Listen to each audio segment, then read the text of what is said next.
Hello, I'd like to welcome everybody. It is my great pleasure to introduce this Grand Bounds. We are talking about burnout today, and we're starting out with Dr. David Rothenberger from the Department of Surgery. I think many of you know David as a leader in faculty development. You may not know that he's a national leader in the field of burnout, so we are very privileged to have him here.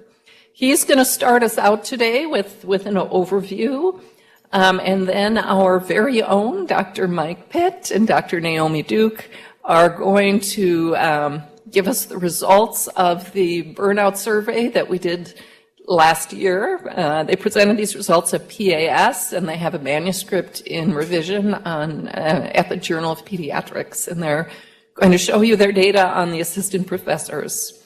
So with that, David? Well, thank you very much. Everybody can hear me, I hope. The mic's working, right? It's really a pleasure to be here. And you know, as a surgeon, I know some of you from various parts of our activities, but many of you I don't know well. So I thought I'd just tell you a little bit about myself and how I got to this point in my career before we go into the burnout issues. When I grew up in South Dakota, I was from a lower middle class home. The idea of being a doctor seemed a big stretch. In fact, at one point I remember mentioning at a dinner table conversation with some other families present that was my career aspiration. I was probably about 7th grade, and everybody just laughed. And I remember thinking, well, I guess I won't say that again. But things evolve, and then I had an older sister, and she and her husband had 2 wonderful kids, Lisa and Brian. And Lisa was firstborn, and at about age 2, she started sort of having failure to thrive symptoms. Wasn't clear what was going on. By this time, my sister was pregnant with Brian. And to make a long story short, she ultimately was diagnosed with floppy infant syndrome, and they thought it was Wernicke-Hoffman disease, and both of these kids died. And I watched that from afar and found that was terribly moving. And so it's not maybe surprising that when I went from college to medical school, I was thinking, I'm going to be a pediatrician. I'm going to solve all these kinds of problems. And I was in Boston at Boston Floating Hospital. Sid Gellis was my attending. Wonderful teacher, head of that hospital, infectious disease expert. He had the best Socratic method of teaching house staff I've ever seen. I've tried to emulate it. There's no way I can come close. We used to go in the solarium at Boston Floating, and he would have you sit by rank. I was a 3rd-year med student when I was on his rotation the first time, and 3rd years sat together, 4th year sat together, 1st-year residents, and so on, up to the chief residents. And he had a way of starting with a case, and then asking the 3rd-year students a question. It took you beyond what you thought you knew. And then he would move to the 4th year and just go up the ranks. It was really fascinating to watch, and I look back and I think, wow, how did he do that? I've tried to emulate it. But one of the things that became very clear to me early on was I couldn't do what you guys do. It breaks my heart. I just couldn't take care of really, really sick kids. And the sort of well kids, yeah, they're kind of boring, I thought. So I moved on. So burnout. How did we get here? I got here through the route of being a surgeon and thinking about surgical safety. And a number of years ago, I was put in charge of our perioperative anesthesia surgical services. And one of the things I was focused on, this is about 10 to 12 years ago now, was how can we make this better? What's going on here? How can we prevent some of these errors that clearly seemed inappropriate? So I started working in that field, and that led me to understand that errors cause burnout. I didn't really know how to deal with it at that time, but it started my reading and thinking. So that's the background for why I'm here today and how I've gotten interested in this field. The learning objectives were in your handouts: define and recognize symptoms and signs of burnout among healthcare professionals. And a lot of these slides are going to talk about physicians, but this, of course, applies to all people in healthcare. Describe and explain known factors associated with burnout, and then evaluate and compare proposed steps to mitigate burnout and achieve wellness. I have no financial disclosures, won't discuss off-label use or anything else that's investigational during my presentation. But you should know that I have a very strong bias, and that bias influences almost everything I do and think about. And that bias is that we as healthcare professionals share a drive, an inner drive that makes us want to help people. There's something wrong with this, right? We get up in the morning, we want to help people, regardless of the circumstances. That's what makes us go. We want to help people. And 99% of physicians, I think, have that same drive. And we're willing to pay this price for admission to our profession. These are all the things you've done to this point in your life. You've done a lot, and you've paid a lot. Emotionally, and physically, and intellectually, to get to where you are. And the payoff, of course, is now you can practice medicine. So it might be reasonable to say, well, you know, how's it going? I mean, life should be great, right? You look around and you see all these new things you guys can do. It's a miracle. We should be high-fiving all the time. You're saving lives that before we're going to die. Brian and Lisa probably would be alive today.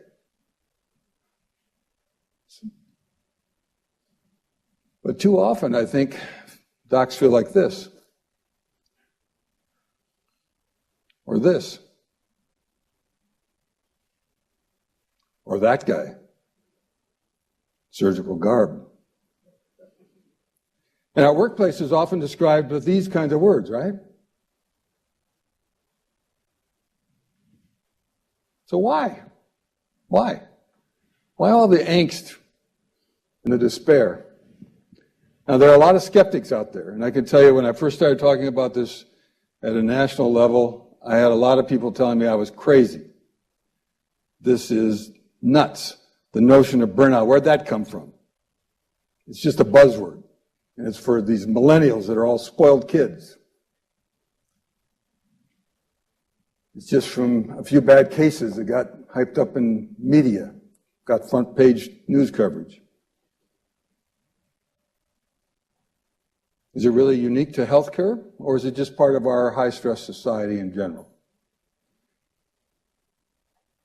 So what I'd like to do today is these things. One, we'll talk about the basics first. Then we'll talk about impact, incidence, and origins, interventions, and some remediation strategies. And then we're going to turn it over to our colleagues in pediatrics. And you guys are way ahead of most of the departments in this medical school in terms of what you're doing with taking on these issues. So that's the overview. A lot of this I'm going to go through quickly because it's available in the literature. I just finished an article, a review article that was published in June. You can get that online if you want it. We can send it to you. It's a nice review, I think. And there's also a book that just came out about a month after I submitted the article, and I thought, uh-oh, preventing physician burnout. I thought, well, maybe this is going to have new things in it that I didn't get. So I read through it quickly, and I must say I think we covered it pretty well in the review article. The book has a lot more detail, of course. And interestingly enough, a lot of James Herford appears in this book because the authors were from California. James Herford is the new CEO of Fairview, who came from Stanford. And they talk repeatedly about his support of these kinds of things. He gets this. And I've talked to James about this. So what's the origin of the term? Well, psychologist Herbert Rothenberger was the first to use it in the medical literature in 1974, and he said it was the consequences of severe or prolonged stress and anxiety experienced by people working in, quote, the healing professions. And he went on to say that perhaps their high ideals and need to repeatedly sacrifice themselves put them at special risk. Today we define it this way, and this is based on Maslow and Jackson from 1981, a syndrome of emotional exhaustion and cynicism that occurs frequently among individuals who do, quote, people work of some kind. How's it measured? Well, most often you'll see the Maslow burnout inventory, and I think you've done that. It's a validated 22-item questionnaire that she developed in 2001, and it has 3 core dimensions. Emotional exhaustion, which is harmful, of course, and it's often associated with physical exhaustion as well. The other dimension that they look at is depersonalization, withdrawal from the rest of your workplace. That's harmful. And then a positive thing that they look for is the sense of personal accomplishment, which is protective. Looking at it opposite, you could say not having anything that you feel you've done that's useful would be a negative, but they look at it in the positive side. Now, there are other burnout inventories available, and I won't go into detail about them, but the Oldenburg is available. It's a 2-dimensional tool. Again, is a 1-dimensional tool. And then Mark Linzer at Hennepin County, and many of you know him, has been a pioneer in this area, and he has the Mini Z, which is also a useful tool. It's not validated, unfortunately, and it has limited use. So if you're trying to publish something, sometimes if that's the only tool you've used, it may be harder to get the editors to accept it. But I think it's a pretty useful tool. Stages of the burnout cycle that have been identified are these 12. I'm not going to name them all off, but you can sort of get the sense of it. These are what we are, right? Who here isn't sort of obsessive compulsive? Want to prove yourself. You work hard, and you'll work harder. And you'll neglect your own needs oftentimes. These are just part of what docs do, and what a lot of healthcare professionals do. And you look through this whole list, and you'll see the way this might cycle. And there's what is called a burnout cascade, with other disruptive and destructive behaviors that can develop. So, not infrequently, people who are starting to experience burnout may get into other issues like substance abuse, conflicts at home or at work, broken relationships. And that can ultimately lead to really a poor quality of life. And the most common study in this area for burnout is this particular measure, the Medical Outcome Study 12-item short form health survey. Can lead to withdrawal and depression, and there are 2 tools that are used there, most commonly in this area of research. And finally, it can lead to physicians dropping out early or staying on the workforce but really not engaging. It can lead to physicians being fired because they've been such difficult people to work with. And it can lead to suicide ideation and, sadly, suicide. Now, each case of burnout is unique, and it's not like these 12 things go in a sequence. The onset is very hard to identify. It develops gradually for most people. Stages aren't sequential. Not all stages are involved in every case. And sometimes several stages occur simultaneously. It's often a back and forth, so you sort of have some really bad times, and you may come out of it and get better, and then you may go back into another bad phase. So these are hard things. And the duration of each stage will vary a lot, and physicians are very good at denying and hiding our problems.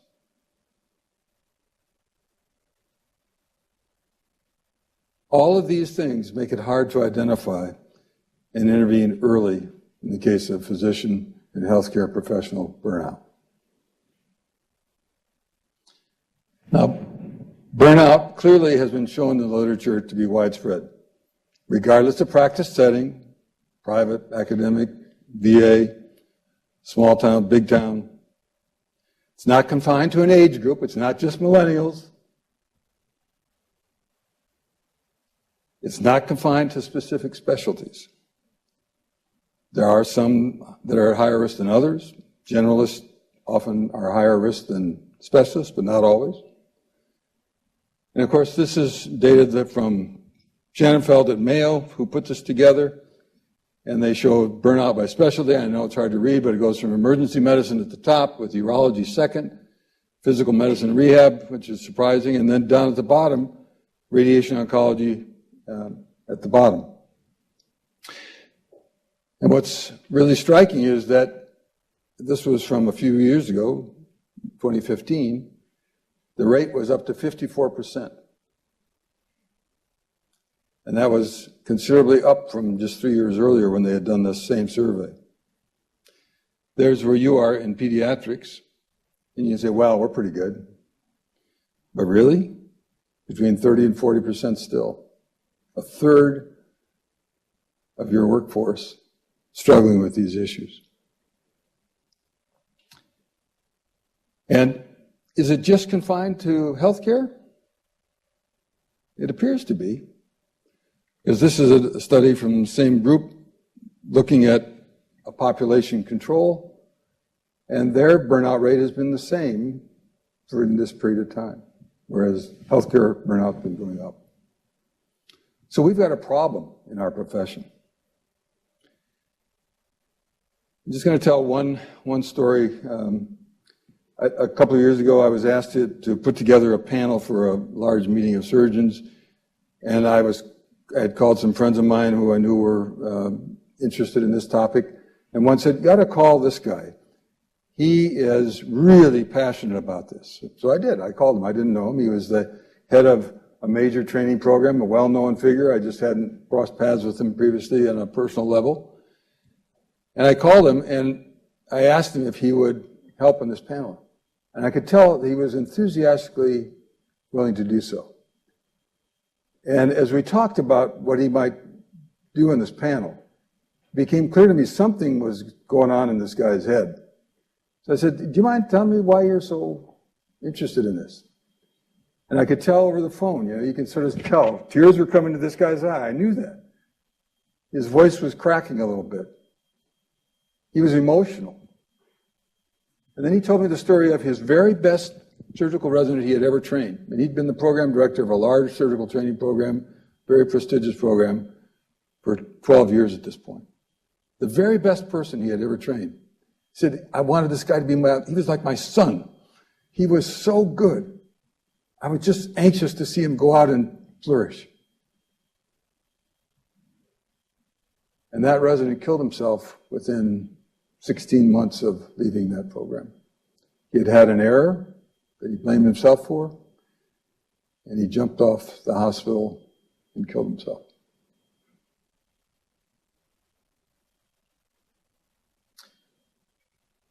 Suicides are something difficult to talk about amongst our peers. But it appears, as best we can tell, there are about 400 a year. How many med students do we graduate each year in this medical school? Think about it, put it in that context. We know that the lifetime rate of depression among physicians is similar to the general population. It's not that we have more problems with depression. We can get depressed like anybody else. But the suicide rate is higher. 1.5 to 3.8 times higher in men, male physicians, and 3.7 to 4.5 times higher in women physicians. Medical students are at equal or maybe slightly higher risk. And sadly, suicide remains a difficult topic to bring up. It was for this reason that this book was published. I don't know if you've seen this. Anybody seen this book? A few people. One. So Pam Wiebel is a physician out in California. I don't know her. She's a family doc, I think. But she pulled together suicide letters from physicians, got permission from their families to publish them. And she did this in 18 months. She pulled together, I think, 150 suicide letters and published them. And if you want to have a sleepless night, read this book. I read through it one night, and I couldn't sleep. It is truly sad. Well, let's talk for a minute about impact and origins and the incidence that we have of burnout. Who else is harmed by physician burnout besides the person involved, the doc? What causes burnout, and why has its prevalence risen so rapidly?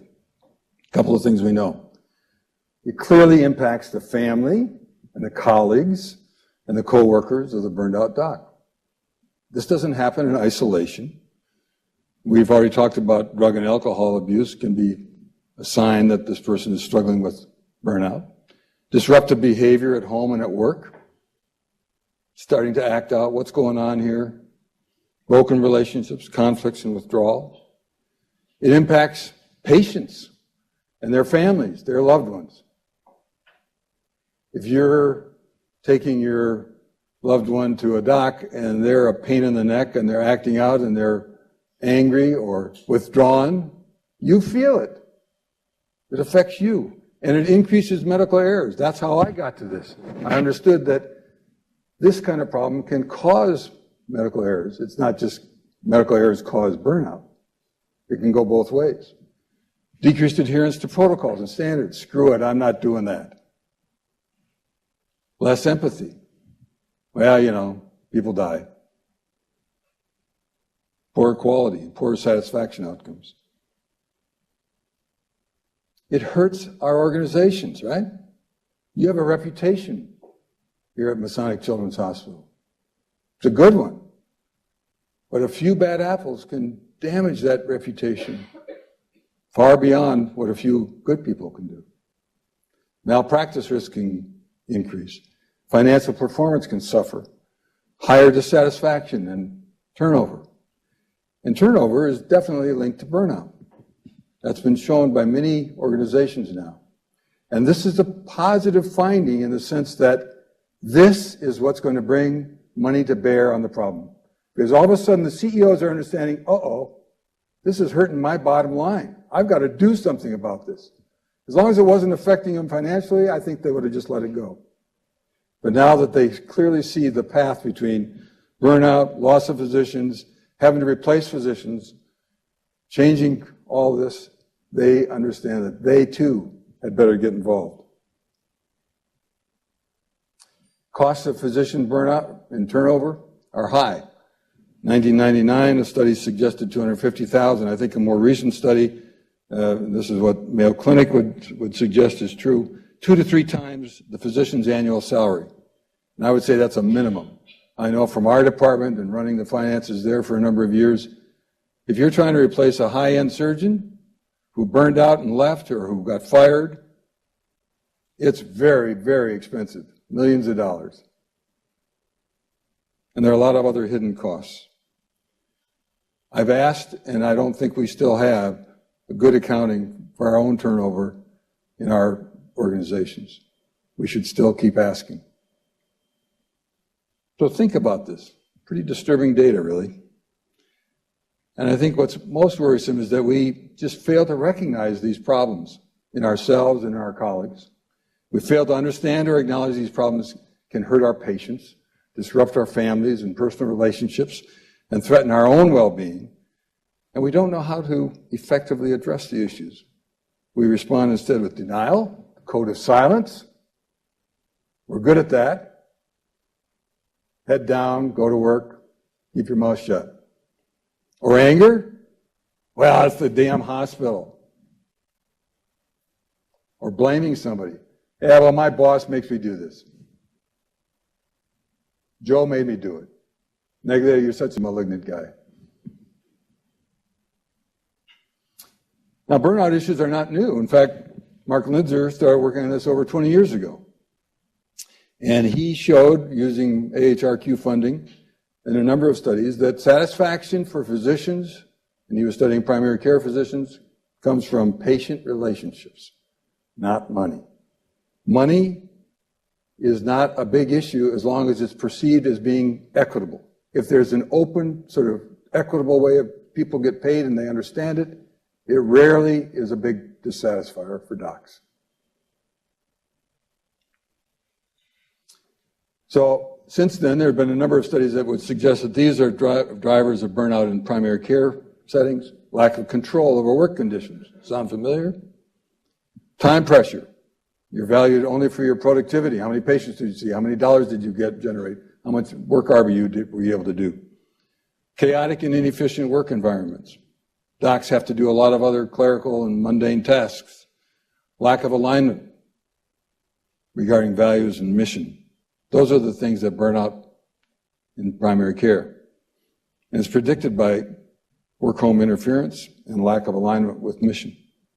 In surgery, slightly different burnouts came out of the study from the American College of Surgeons on about 9,000 surgeons of all stripes across the United States. These are the things that showed up. Subspecialty choice, youngest child under 21, compensation based entirely on billings. One of the things I try and warn our residents as they finish, don't take a job where you're only paid on work RVUs. It's a killer. The data are very clear. If that's your job, you're going to not like it within a year or two. It may be able to pay you a high salary to start with, but all of a sudden you realize you're just a widget. You're just a factory worker. Spouses who are healthcare professionals, high number of nights on call, high number of years in practice, and high number of hours worked per week. There are mismatches, and this is what Christina Maslach talks about, and I think she's really right on, between the nature of the job and the nature of the person who does the job, and these are the areas where there are mismatches. Work overload, lack of control, insufficient rewards, not just monetary, but other rewards, breakdown of community, lack of fairness, and conflicting values. But why is it climbing so fast now? What's happened in the last 10 years? It's really not totally clear. It's clear it is the unintended net result of a lot of different things going on in our society, in our profession, in our world in general. And I would say it's sort of, here's just a brief glimpse of all these things that we are living with, right? Society at large, you think about it. From the time I was in college going with Vietnam and all the things going on, all the assassinations, Kennedy and King, and all the things that have happened. Society at large has changed. They have high expectations of our profession. They want and deserve respect, and they want diversity. They want to share in the decision-making that affects their health. They want transparency. We have all kinds of changes that have been happening in our own profession, how we train and think about decision-making, and professionalism, and accountability, and job satisfaction. And the healthcare system, of course, has undergone enormous change. Financing, competitive models, the value equation. All of these things. We've moved from high-touch, low-tech, semi-autonomous style to a high-tech, low-touch, standardized practice. That's what's happened in a relatively short period of time. This is a really interesting study from Christine Sinsky. I don't know if you went to her lecture when she was here last year as a guest, but she looked at 4 different specialties and showed some really striking findings, I thought, about the electronic medical record, and I've summarized them in this slide. They did a quantitative direct observational time and motion study during days supplemented by diaries of after-hours work. 57 docs, 4 specialties, as you see, in 4 different states. Physicians spent about 2 hours on their electronic health record, and desk work for every 1 hour spent in direct clinical FaceTime, plus 1 to 2 hours each night on their computer and doing other clerical work. And Sinsky believes that about 80% of burnout is due to the workplace environment. This computer system that was going to help us has really harmed us in many, many ways. And you think about how rapid these changes are coming. This is just from a lecture given by Cosgrove, who's the head of Cleveland Clinic. And the bottom one, I think, is the most striking. Knowledge used to double every 150 years, medical knowledge. Now they say it's about every 73 days. You can't keep up with this. Try as hard as you want, you can't. It's impossible. So we have to find different ways to survive. We're out of balance, and who can blame us? You look at this list, these are things that really hurt us.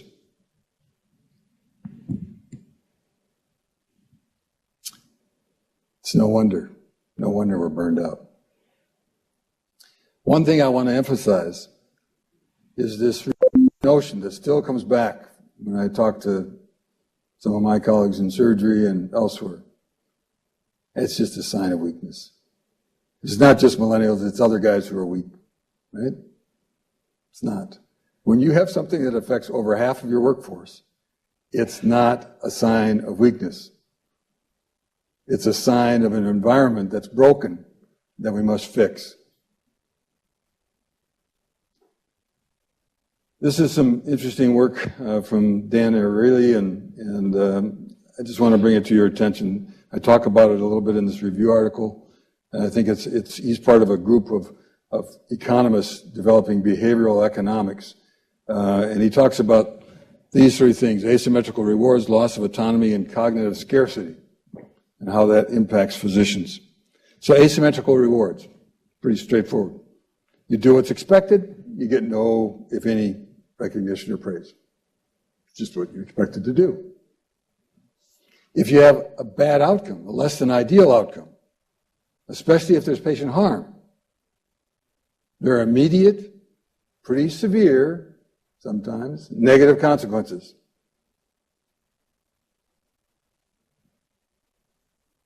And the experts in behavioral economics would say, you know, if the likelihood of making mistakes will increase if people are focusing a lot of time and energy fearing they're going to make a mistake. There's nothing that will make you make more mistakes than being fearful of your environment, afraid to make a mistake. Interesting thought. Loss of autonomy. It's a consistent major cause of burnout no matter where you look. This is always one of the things that shows up. Physicians are trained. Think about what you do and how you're trained. You're trained to exercise your judgment, to decide specifics of the interactions with each patient. I sometimes tell the story of walking into an exam room, and within a minute, you know that this patient is going to need more of your time than they have allotted on the schedule, right? You know it. You don't have to be a genius to figure this out. And so I used to just slip out the door and tell the nurse, it's going to take me at least a half an hour here. I'm sorry, but we're going to be behind. And go back in and deal with the problem. Today, you walk out and say that, oh, you can't do that, doctor. We have a schedule to keep. We have, patients are waiting. Really?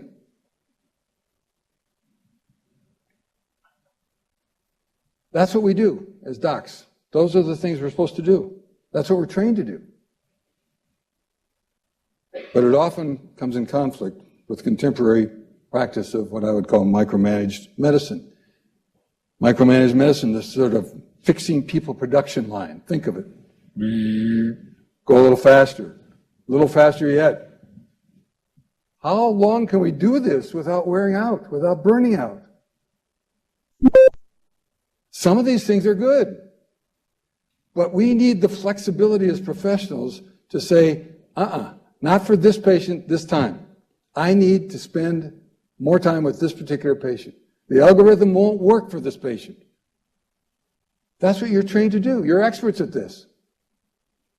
We've got to find a way that our system allows us to have some flexibility and some control over how we use our talents to the benefit of our patients. Right now, the behavioral psychologists would tell us that we have no time in our world to think, reflect, and flexibly adjust our work to make good decisions. Cognitive scarcity, another tenet of this group of economists. And this is saying, look, there's an impact of limited resources which requires trade-offs that in turn have immediate consequences, and these are known as opportunity costs. So when you see a patient with abdominal pain and you're ordering a CT scan, you're supposed to think, well, now, is that really going to be useful? Is that cost worthwhile? Am I going to get enough information to justify the cost? Are we trained to do that? I don't know. Now, it's very important to understand there are no villains and no victims. Nobody set this up to make us burn out. It happened. It's happening every day. But we can't take the approach that they're doing it to us. We are a profession that needs to step up and take charge of our own workplace. We are in the midst of a crisis, I think. It's a crisis not only of monumental proportions, but of ethical proportions. Most in our profession just can't acknowledge the existence of this problem. We still get a lot of this behavior when I talk about it. A less now than it used to be. We know that healthcare costs are rising and that we can't sustain this. We know that there's this thing called value equation, quality and safety and patient experience over total cost of time of care over time. We know we are responsible for some of that. But is that our primary job? There's the triple aim of the IHI, right? We're supposed to now take care of populations, not just people individually, but populations. Experience of care for individuals within that population and per capita cost of providing care. So where do we fit as physicians? And what's the public health role? We have to be careful that we don't get used inappropriately to try and monitor how all the finances work. I think it's a really slippery slope. And when we get asked to be in charge of a population at an individual physician level, I think you might raise this issue of, is that a conflict of interest for me and my patient? Seems to me it might be. So, doom and gloom, yeah, it's there. What are we going to do, right? Well, there are strategies that we could adopt, right? There are personal strategies, and there's a lot of talk about this, and lots of organizations are doing some really interesting, fun things. Wellness programs and yoga classes and break rooms and all kinds of things, diets, and there's resiliency training, there's self-awareness workshops. All these things I think are fine. But what I'm really trying to get this group to think about as a department is, what are we going to do organizationally? What are you going to do as Department of Pediatrics? What are we going to do as UMP? What are we going to do as M Health? How do we get this organization to help make our workplace a safer, better environment where fewer of our colleagues and ourselves are facing burnout in the numbers that we see? How do we harness technology to improve our efficiencies? This was a review article published just fairly recently that looked at all of the articles that have been done in terms of finding solutions. And they said there were 15 randomized controlled trials, 37 observational studies, and yeah, they had a little positive effect in the various tools and things that they tried, but it really wasn't much. It's pretty sad. We don't have good answers to what we should be doing. Now, Mayo, you may have seen this, has taken this on. John Noseworthy and Janefeld wrote this article, and they described what Mayo's trying to do. It's very Mayo-centric, so it probably won't work for our institution. But at least they're trying. At least they are thinking about, how do we take care of some of these problems on this list? And what can we do as an organization to improve things? Are we doing that? As I said in the beginning, I got into burnout because of my interest in surgical safety. And I recall when this book came out, To Err is Human. I read it quickly because it just seemed like it was right on. And they suggested that up to 98,000 deaths per year were occurring in our American hospitals from preventable errors. And the highest were in where you'd expect, ICUs, ORs, and EDs. Huge cost to our society. And of course, when this book came out, the profession responded as it usually does. Those guys are crazy, those academic wonks. They don't know what they're talking about. That's a gross exaggeration. But soon, with better data, it was confirmed, and in fact, it's probably double that number of preventable deaths occurring in our country. But that changed the way we thought about safety. The IOM, the Institute of Medicine, now called NAM, National Academy of Medicine, forced us to face the facts that we just weren't as good as we thought we were in surgery or in other areas. We weren't. The data were clear. Errors were more common, and most of them were preventable. We didn't have good policies in place that would make it easy to do the right thing. Our M&Ms didn't really work. They were oftentimes just an exercise in assigning blame to the residents. A lot of failures due to system errors rather than faults of individuals. So we need better methods and tools, and this resulted in a whole revolution of safety and quality and measurements, and it drove us all crazy. But it's starting to sort out, and we are becoming safer in the surgical world. So one of the things that we had hoped in our Department of Surgery, a little work group on burnout, was that we could engage now the National Academy of Medicine in this same exercise, that we would find a way to get them involved because they have the prestige and the deep pockets and the access to other deep pockets that can make real changes happen. And after working on them and with them for about 2 years, they held their first conference in July of this year. I went to it, and Victor Zhao, who is the president, standing at the podium here, about 250 people at the meeting from all walks of America, including Consumers Union, said that he had to confess that when he first started hearing pleas for NAM to get involved in burnout, he didn't think this was real science, and he didn't think it was anything they should be involved in. And then he said, he read this.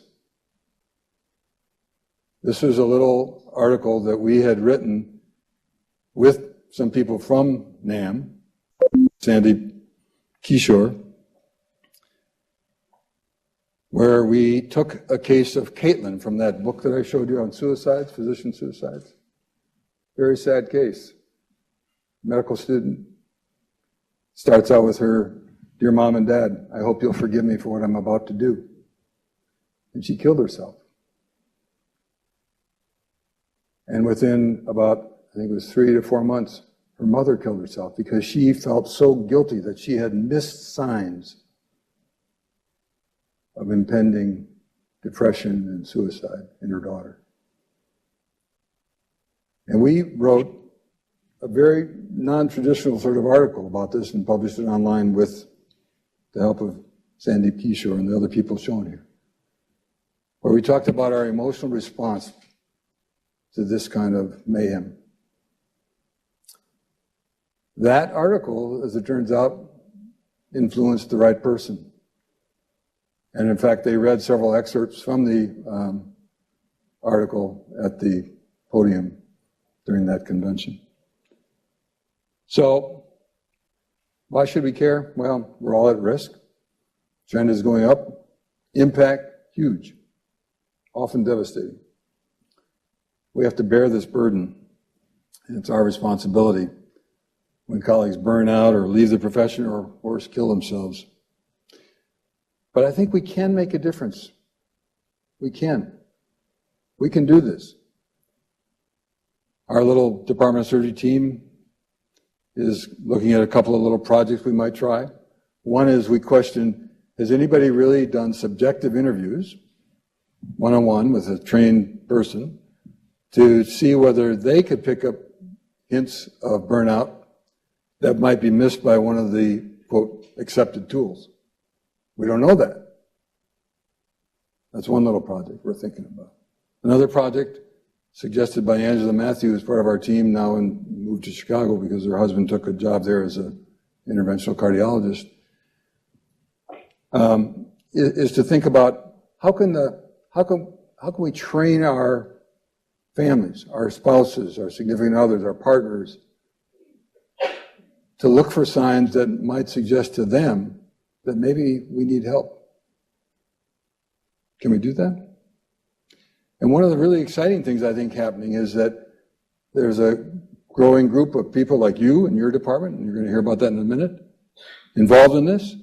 And I think one of the things we can do to get a little bit of seed money, because NAM is doing their homework now, and they're going to come out with proposals, and they're going to come out with grants available within the next year. Tap into. But we ought to get ready for that. And I think one way to do it is to use that malpractice incentive that each department gets every year for specific projects. This year's spoken for, but next year is open. And I've talked to Gary Bryant, the head of MEC, and I've talked to some other people, including Holly Boyer, was involved in this, and they also like that idea. And I think Mike Wall likes the idea, and he's in charge of that committee. So I think this is a possibility that we could maybe get some money to seed us to do some projects. So with that, I'm going to turn it over to our pediatricians. Mike?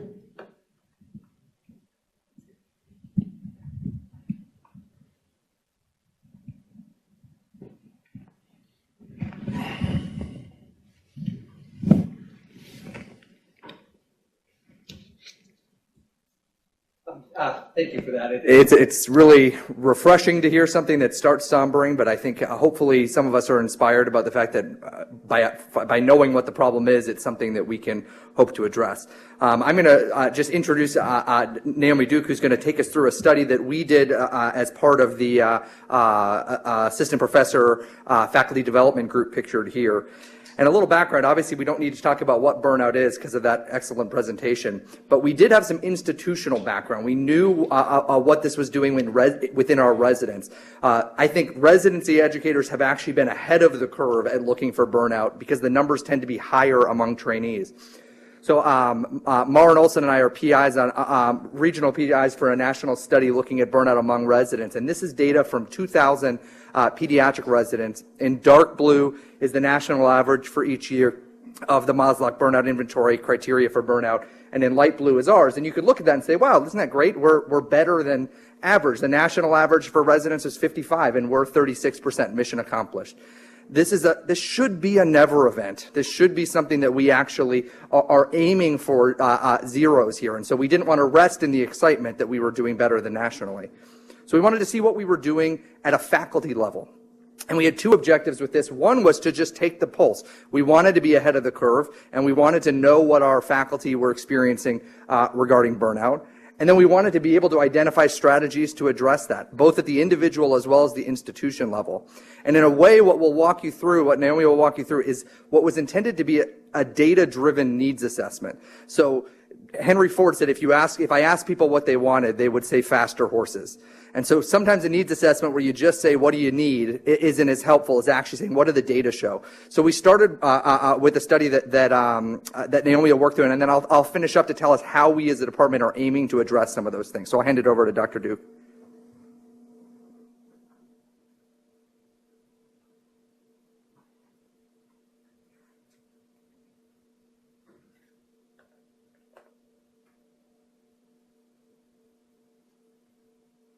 Thank you, Dr. Pitt. So all of the assistant professors were invited to take part in an anonymous survey, 10 items to assess their perception of institutional characteristics. So things like mentoring opportunities to collaborate outside of the department, and their perceptions of the support of the department. And this 10-item survey was paired with the 22-item Maslach burnout inventory, which Dr. Rothenberger introduced just a few minutes ago. Now, a link was sent to all assistant professors to the survey so that they could go ahead and participate. I do want to mention that at different times during last year, we also surveyed our associate professors and our full professors. What we're going to present today is focused on the assistant professors, as they represent the largest proportion of our faculty, and their data produce some of the richest findings. And I'm just going to give you a snapshot of what we did find. So the Maslach burnout inventory consists of 3 subscales, as previously introduced: emotional exhaustion, depersonalization, and personal accomplishment. For each of the subscales, participants were asked to relate how often they experience specific feelings along a 7-point Likert scale. So no feelings all the way up to daily experiences. And then for our questions that were focused on the departmental or institutional characteristics, they were asked to rate their agreement or disagreement to agreement on particular questions along a 5-point Likert scale.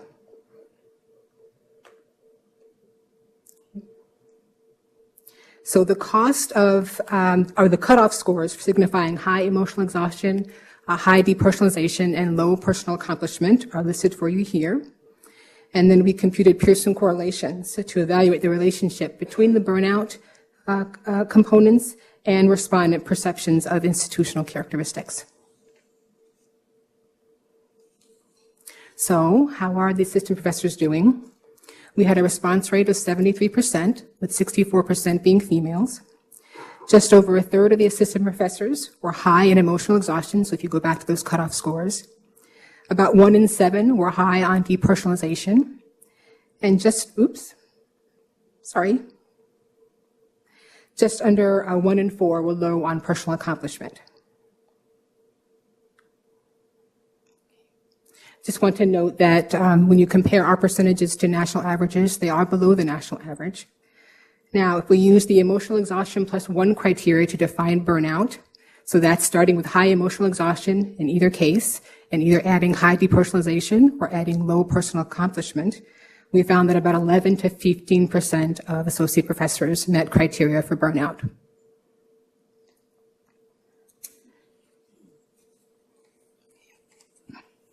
Three questions in particular regarding institutional characteristics had significant correlations with all 3 of the burnout inventory subscales. Feeling empowered to communicate your professional needs, feeling valued for your contributions to the department, and feeling as if the department supported your well-being. The strongest correlations were with emotional exhaustion scores. So these scores decreased. I'm going to show you a series of 3 figures. These emotional exhaustion scores decreased in an almost linear fashion with increasing perceptions of empowerment to communicate your professional needs. So you just follow the red squares here. Increased perceptions that you were valued for your contribution to the department, again, following the red squares. And then feeling as if the department supported your overall well-being. And those are the final red squares. But the story doesn't end here. If we take the perception that the department supported your overall well-being as an example, and we adjust for gender and the number of years of experience that you have among the assistant professors, what we found is that for each unit increase along that 5-point Likert scale, so moving along the continuum of strongly disagree to strongly agree, the odds of meeting cutoff scores for burnout was reduced by 58 to 85%, depending on the definition you used for burnout.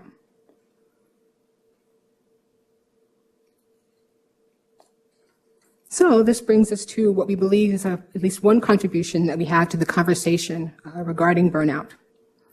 Much of the work in the literature focused on mitigating or preventing burnout focuses on increasing resilience at the individual level.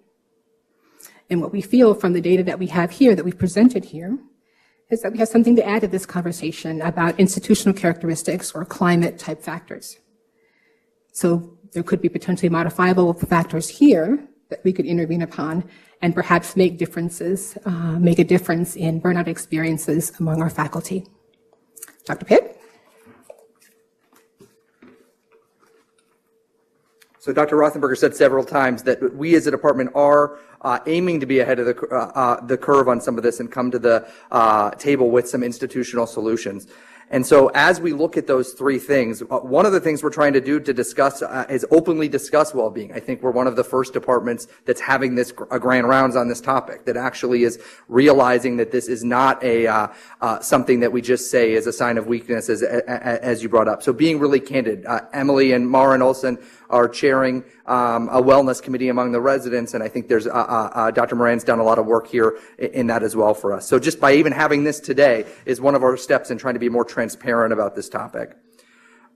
Hearing the piece about people being recognized for the work they've done. We've had now the 2nd annual Julie Ross faculty recognition dinner. I hope people have been enjoying. I certainly have the faculty newsletters that come out that actually give an opportunity to see the work that we're doing. Some of the initiatives we've done at the assistant professor level with the PQuad initiative, where we are able to see the work that our colleagues are doing and increase chances at collaboration, as well as the new initiative, the peer-to-peer sessions, which start in a week and a half. And I'll resend an email to remind you, but these are opportunities for junior faculty to lead workshops for each other on we're skilled in, and really have a chance to, 1, have some of that face time within the department, and 2, for us to all learn from the skills. And then 3rd, one of the things about this sense of feeling engaged in well-being and feeling that we know each other is really trying to take some efforts as a department to increase small group gatherings. You'll start to receive emails from leadership about faculty dinners, and the goal is that everybody in this room will have dinner at a leader's house at some point on an every 3-year cycle. And these will be dinners of anywhere from kind of 6 to 8 people. The faculty development sessions that we've been doing, we just finished our first year for assistant professors of 4 per year, associates at 2, and professors starting this year. And one of the things that's been really rich from that is the small group discussions of actually getting to know people in divisions outside of our own. And so our goal is that, again, rather than this purely being a pulse check of where we stand on burnout, it ends up ideally being kind of, like I said, a data-driven needs assessment that we can respond to. And I'll say the last part to this is that this is a suggestion box as well. This is a problem that we all need to be part of, and so we really would welcome hearing ideas, grant proposals, et cetera, as a group. So with that, I'll invite Dr. Rothenberger back to the stage for questions.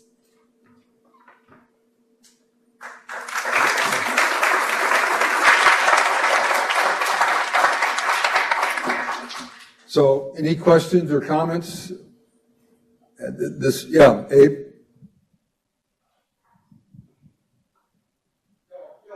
Oh, Joe, okay. I got the mic. As it should be. So thank you all. This was very, very good. David, a question on burnout across healthcare systems. Are the burnout rates the same in the nationalized healthcare systems, the Norwegian, Swedish systems like that, compared to our more, whatever we would call our healthcare system? Where it's been studied, they seem to be similarly high, but I haven't seen many out of those, say, the Scandinavian countries in particular. There have been relatively few studies that I'm aware of. Now, I haven't specifically spent a lot of time looking. I probably should. But I know some of the other European countries have similar problems. They're just now recognizing. Really great talk, and to all three of you, and I congratulate you, David, for the work you've done for years, and for the department for taking this on. It's really a courageous conversation to have. So thank you for that.